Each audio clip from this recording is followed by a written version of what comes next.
A entropia é um princípio da termodinâmica que está em praticamente tudo no universo. Desde uma pedra até a mais distante estrela, é uma lei que se aplica a tudo. Ela trata do desgaste das coisas e o resultado da passagem do tempo. Se não houvesse tempo, as coisas nunca se desgastariam. Mas se não houvesse desgaste também, não haveria tempo. Uma é consequência do outro. A entropia serve então para a gente pensar essa experiência de luta e contradição, desintegração e mudança, que muitas vezes, a um primeiro olhar, é vazia de sentido e finalidade. No final das contas, o conceito de entropia indica uma única coisa: que o nosso ser é transitório e efêmero. Por todos esses elementos que envolvem e orbitam o conceito da entropia, me pareceu perfeito nomear o meu primeiro trabalho autoral como músico de a minha primeira entropia musical.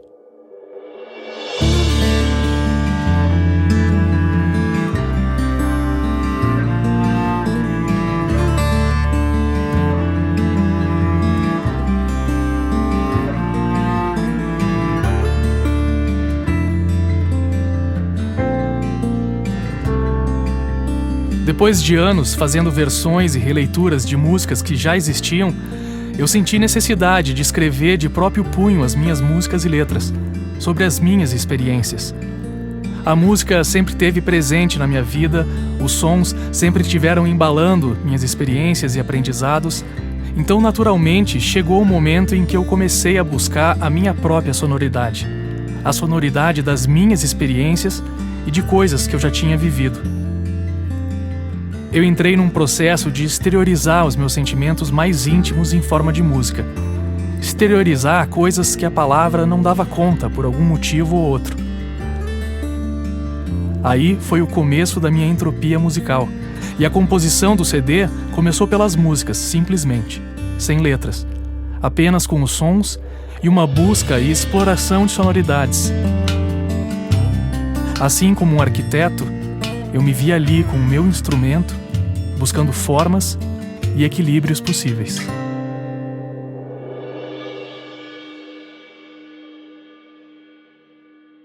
Essa é a primeira imagem de registro da produção da minha entropia musical. Ela data de 20 de abril de 2012.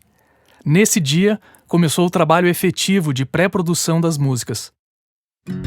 As músicas já existiam, mas agora era hora de analisar, experimentar e fazer as gravações que seriam as guias para todo o resto do trabalho. Eu precisava, nesse momento, otimizar as composições através de um ponto de vista alheio. E essa visão exterior da minha entropia musical se deu através do baixista Fernando Schubert. Se como compositores, a gente defende nossas obras como se fossem filhos e acabamos, às vezes, não enxergando os defeitos, Schubert foi a primeira pessoa a trabalhar comigo as arestas das minhas letras, da instrumentação, das formas e estilos dessa entropia sonora.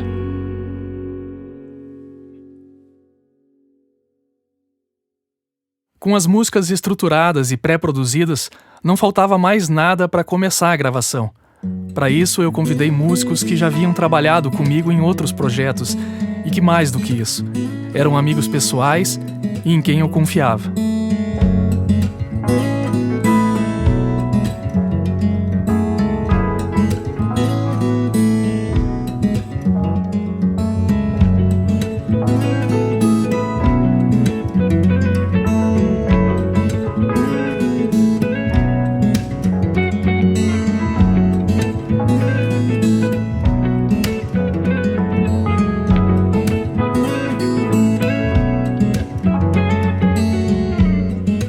A partir de muitas conversas, troca de ideias e uso de referências, cada um desses músicos foi trazendo suas propostas, e assim fomos chegando a timbres, levadas, efeitos e arranjos que seriam a base e matéria-prima da entropia musical.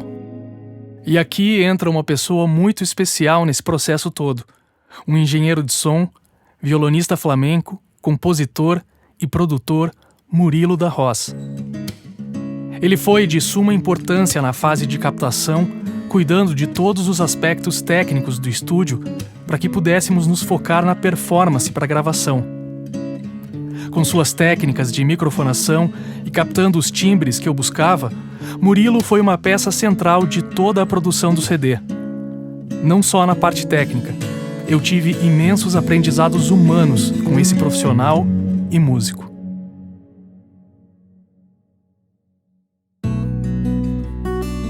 Com todos os arranjos vocais determinados, eu precisava de alguém que conhecesse meu estilo, alguém que tivesse a habilidade certa de me preparar e direcionar a minha voz para as gravações.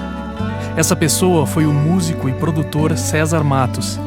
Com ele, eu delineei e aprimorei meu timbre vocal e tive todo o espaço e tempo para dar atenção à interpretação mais profunda e verdadeira das minhas músicas.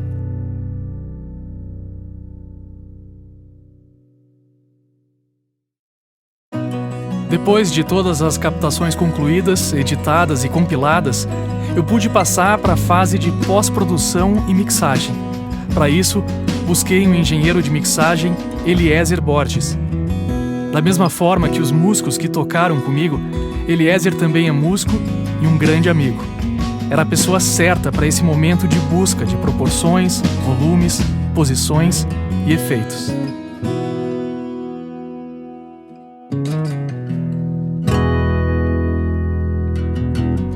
Para então dar uniformidade e definir a sonoridade final ao trabalho, eu procurei um engenheiro de masterização, Vitor França.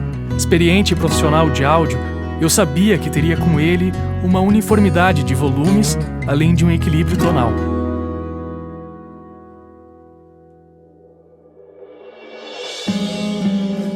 A arte visual ficou a cargo do artista gráfico Valquir Fernandes, que trabalha com ilustração, animação e quadrinhos no Dogzilla Studio. A ilustração foi feita em pintura digital, utilizando fotografias feitas pelo fotógrafo Nuno Pape como referência. Eu queria um clima meio surreal para a imagem, e então chegamos nessa ideia de ter as pinceladas do elemento principal se fundindo com o fundo. Quanto mais afastados do elemento principal, mais a pintura fica pincelada e indefinida, sendo detalhada cada vez mais até chegar ao ponto principal da capa.